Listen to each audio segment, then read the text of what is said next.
তো কে এনেছিল? কে খেয়েছে বিস্কুটটা? কার বিস্কুট কার পয়সা খেয়েছিস? তাহলে আমার বলি কেন আমি কিছু খাওয়াই না তোকে?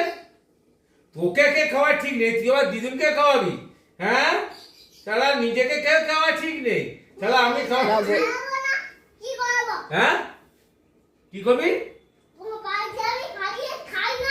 তোকে তো বলছি তুই বাড়ি যা, মান্তু থাকবে। তুই যাচ্ছিস না কেন বাড়ি? তুই তো বলবি আমি ভাত খেয়েই চলে যাচ্ছি। কেন যাবি না?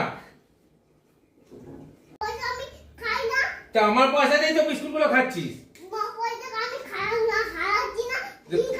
তা কার পয়সা খাচ্ছিস? তো ঠাকুমা পয়সা দিয়েছে? তো ঠাকুমা কিনে দিয়েছে? ও তোর ঠাকুমা তো বস্তু মারা রয়েছে। ঠাকুমা তো বস্তু মারা রয়েছে, ঠাকুমা কোথায় কিনে নিয়ে গেল? তাহলে তুই বলছিস কেন আমার ঠাকুমার পয়সা খাই? মিথ্যে বাড়ি, মিথ্যে কথা বলছিস কেন? তো ঠাকুমা দিয়ে গেছে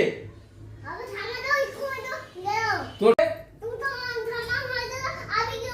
হ্যাঁ, তা আমার পয়সা খাচ্ছিস?